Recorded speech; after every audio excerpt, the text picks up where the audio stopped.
कम बोलें, ज्यादा सुने, ये कला सीखने के 6 फायदे। कहानी मौन की शक्ति। एक छोटे से गांव में जहां हरी भरी खेतियां और शांत नदियां बहती थीं, एक युवक रहता था जिसका नाम अर्जुन था।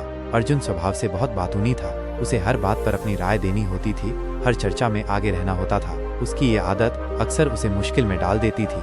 वो बिना सोचे समझे बोल जाता था, जिससे कई बार लोगों को ठेस पहुंचती थी और गलत फहमियां पैदा हो जाती थी। गांव के बुजुर्ग ज्ञानी बाबा अर्जुन के इस स्वभाव से चिंतित थे।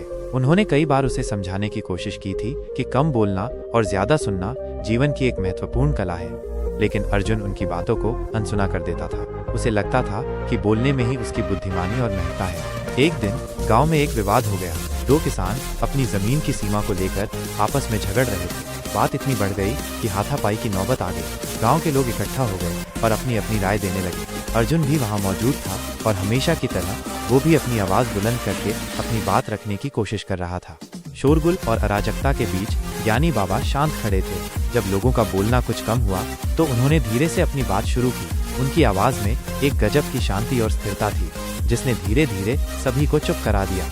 ज्ञानी बाबा ने दोनों किसानों की बातों को ध्यान से सुना। उन्होंने किसी की तरफदारी नहीं की, न ही किसी को तुरंत कोई फैसला सुनाया। उन्होंने बस दोनों पक्षों की पीड़ा और उनके तर्कों को समझने की कोशिश की। जब दोनों किसान अपनी बात पूरी कर चुके तो ज्ञानी बाबा ने कुछ देर मौन धारण किया।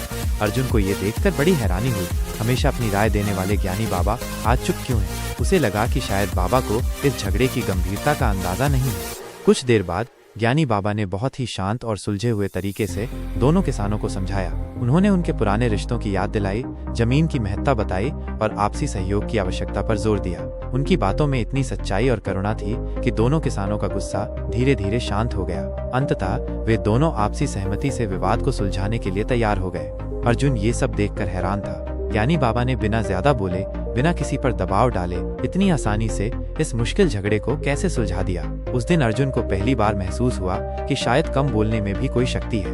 उस रात अर्जुन ज्ञानी बाबा के पास गया। उसने उन्हें प्रणाम किया और विनम्रता से पूछा, बाबा, आज आपने बिना ज्यादा बोले इतना बड़ा काम कैसे कर दिया? हम सब तो अपनी अपनी राय दे रहे थे, जिससे बात और बिगड़ रही थी। ज्ञानी बाबा मुस्कुराए और अर्जुन को अपने पास बैठने को कहा।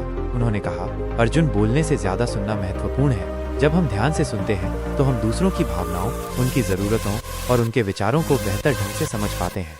यही समझ हमें सही निर्णय लेने और प्रभावी ढंग से संवाद करने में मदद करती है। अर्जुन ने उत्सुकता से पूछा, लेकिन बाबा, कम बोलने और ज्यादा सुनने के और क्या फायदे हैं? ज्ञानी बाबा ने मुस्कुराते हुए कहा, अर्जुन, इस कला को सीखने के कई फायदे हैं। ध्यान से सुनो, मैं तुम्हें बताता हूँ। 1. बेहतर समझ, बेटर अंडरस्टैंडिंग। जब तुम कम बोलते हो और ज्यादा सुनते हो तो तुम्हें दूसरों के विचारों और दृष्टिकोणों को गहराई से समझने का मौका मिलता है। हर व्यक्ति का अपना अनुभव और ज्ञान होता है। जब तुम उनकी बातों को ध्यान से सुनते हो तो तुम्हें एक नया नजरिया मिलता है, जिससे तुम्हारी अपनी समझ भी विकसित होती है। उस दिन किसानों के झगड़े में मैंने उनकी बातों को ध्यान से सुना, उनकी परेशानी को महसूस किया, तभी मैं उन्हें सही सलाह दे पाया।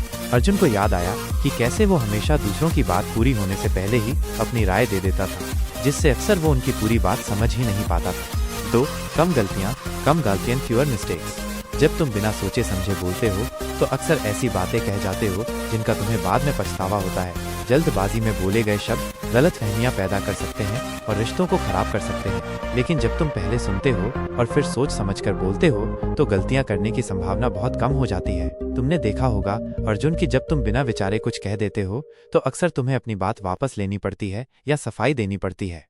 अर्जुन को अपनी कई ऐसी बातें याद आईं जब उसने गुस्से में या बिना सोचे समझे कुछ कह दिया था और बाद में उसे शर्मिंदगी उठानी पड़ी थी। 3. प्रभावी संबंध, इफेक्टिव रिलेशनशिप्स। जब तुम किसी को ध्यान से सुनते हो तो वो व्यक्ति महसूस करता है कि तुम उसकी परवाह करते हो और उसके विचारों का सम्मान करते हो। ये दूसरों के साथ तुम्हारे संबंधों को मजबूत करता है। लोग उन लोगों को पसंद करते हैं जो उनकी बात सुनते हैं और उन्हें महत्व देते हैं। जब तुम दूसरों को सुनने का समय देते हो तो तुम उनके दिल में जगह बनाते हो। उस दिन जब मैंने किसानों की बात सुनी तो उन्होंने महसूस किया कि मैं सच में उनकी मदद करना चाहता हूँ, इसीलिए वे मेरी बात मानने को तैयार हो गए। अर्जुन ने महसूस किया कि उसके कई दोस्त इसलिए उससे दूर हो गए थे क्योंकि वो हमेशा अपनी ही बात कहता रहता था और दूसरों की सुनने में ज्यादा दिलचस्पी नहीं दिखाता था। 4. अधिक सीखना, लर्निंग मोर। हर बातचीत एक सीखने का अवसर होती है। जब तुम ज्यादा सुनते हो तो तुम्हें दूसरों के अनुभव, ज्ञान और बुद्धिमानी से सीखने को मिलता है। दुनिया में हर व्यक्ति के पास कुछ न कुछ ऐसा होता है जो वह तुम्हें सिखा सकता है। अपनी बात कहने की जल्दबाजी में तुम इन अनमोल सीखों से वंचित रह जाते हो। मैंने अपने जीवन में जितना भी ज्ञान अर्जित किया है उसका एक बड़ा हिस्सा दूसरों को ध्यान से सुनकर ही प्राप्त किया है। अर्जुन को लगा कि वो अपनी बात कहने की धुन में अक्सर दूसरों के ज्ञान और अनुभव को अनदेखा कर देता था। 5. शांति और एकाग्रता। शांति और एकाग्रता, पीस एंड कॉन्सेंट्रेशन। लगातार बोलते रहने से मन अशांत और विचलित रहता है। जब तुम कम बोलते हो तो तुम्हें अपने विचारों को व्यवस्थित करने और मन को शांत रखने का समय मिलता है। शांत मन से तुम किसी भी समस्या पर बेहतर ढंग से ध्यान केंद्रित कर सकते हो और सही समाधान ढूंढ सकते हो। तुमने देखा होगा कि जब तुम चुप रहते हो तो तुम्हें नए विचार आते हैं और तुम चीजों को ज्यादा स्पष्ट रूप से देख पाते हो।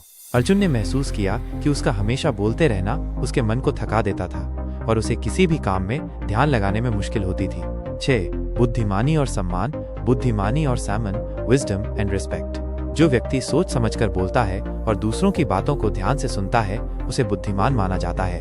लोग ऐसे व्यक्ति का सम्मान करते हैं जो बिना वजह बोले नहीं और जिसकी बातों में गहराई होती है। मौन में एक शक्ति होती है जो तुम्हारे शब्दों को और अधिक प्रभावशाली बनाती है। जब तुम कम बोलते हो और जब बोलते हो तो सार्थक बोलते हो तो लोग तुम्हारी बातों को ज्यादा गंभीरता से लेते हैं। अर्जुन को समझ में आया कि ज्ञानी बाबा को गांव में इतना सम्मान क्यों मिलता था। उनकी शांत और विचारपूर्ण वाणी में एक अलग ही प्रभाव था।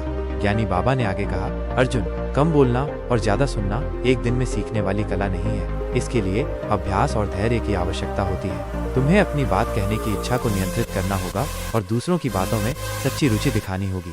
धीरे धीरे तुम देखोगे कि ये कला तुम्हारे जीवन में कितने सकारात्मक बदलाव लाती है। अर्जुन ने ज्ञानी बाबा की बातों को ध्यान से सुना। उस दिन उसे सच में महसूस हुआ कि वो अब तक कितनी बड़ी गलती कर रहा था। उसने उसी पल फैसला किया कि वो अब से कम बोलेगा और ज्यादा सुनेगा। अगले कुछ दिनों तक अर्जुन ने अपनी इस नई आदत पर काम करना शुरू कर दिया। जब कोई उससे बात करता तो वो पूरी तरह से उसकी तरफ ध्यान देता, उसकी आंखों में देखता और उसकी बातों को बिना इंटरप्शन के सुनता। पहले उसे ये थोड़ा मुश्किल लगा क्योंकि उसकी पुरानी आदत उसे तुरंत अपनी राय देने के लिए उकसाती थी, लेकिन धीरे धीरे उसने खुद पर नियंत्रण करना सीख लिया। उसने महसूस किया कि जब वो दूसरों को ध्यान से सुनता था तो लोग उससे ज्यादा खुलकर बात करते थे। उन्हें लगता था कि कोई सच में उनकी परवाह कर रहा है। उसके दोस्तों और परिवार के सदस्यों के साथ उसके संबंध सुधरने लगे। लोग अब उसकी बातों को ज्यादा गंभीरता से लेते थे क्योंकि वे जानते थे कि वो पहले उनकी बात सुनता है और फिर सोच समझकर अपनी राय देता है। एक बार गांव में पंचायत बैठी। एक जटिल मुद्दे पर सभी लोग अपनी अपनी राय दे रहे थे और कोई भी आम सहमति पर नहीं पहुंच पा रहा था। अर्जुन भी वहां मौजूद था। इस बार उसने जल्दबाजी में अपनी बात रखने की कोशिश नहीं की। उसने सभी की बातों को ध्यान से सुना और समझने की कोशिश की कि हर व्यक्ति किस दृष्टिकोण से इस समस्या को देख रहा है। जब सभी अपनी बात कह चुके तो अर्जुन ने धीरे से अपनी राय रखी। उसने सभी के तर्कों को ध्यान में रखते हुए एक ऐसा समाधान सुझाया जो सभी को स्वीकार्य था। पंचायत के सदस्य अर्जुन की इस समझदारी और संतुलित राय से बहुत प्रभावित हुए। उन्होंने पहली बार महसूस किया कि अर्जुन में कितना बदलाव आ गया है। उस दिन अर्जुन ने महसूस किया कि कम बोलने और ज्यादा सुनने की कला ने न केवल उसके व्यक्तिगत संबंधों को सुधारा है बल्कि उसे एक जिम्मेदार और बुद्धिमान व्यक्ति के रूप में भी स्थापित किया है। उसने ज्ञानी बाबा को धन्यवाद दिया और उनसे इस कला को और गहराई से सीखने का संकल्प लिया। अर्जुन ने धीरे धीरे ये सीख लिया कि मौन कमजोरी नहीं बल्कि एक शक्ति है। ये दूसरों को समझने, सीखने और प्रभावी ढंग से संवाद करने का एक महत्वपूर्ण माध्यम है। उसने जाना कि सच्ची बुद्धिमानी बोलने में नहीं बल्कि सही समय पर सही बात कहने में है और सही बात कहने के लिए पहले ध्यान से सुनना जरूरी है। और इस तरह अर्जुन, जो कभी अपनी बातूनी आदत के लिए जाना जाता था, अब अपनी शांत और विचारपूर्ण वाणी के लिए पहचाना जाने लगा। उसने कम बोलने और ज्यादा सुनने की कला को अपने जीवन का एक अभिन्न अंग बना लिया था, जिससे उसे न केवल व्यक्तिगत सुख और शांति मिली बल्कि समाज में भी उसका सम्मान बढ़ा। यह कहानी हमें सिखाती है कि वाणी अनमोल है, लेकिन मौन उससे भी ज्यादा गहरा और शक्तिशाली हो सकता है यदि उसका सही उपयोग किया जाए।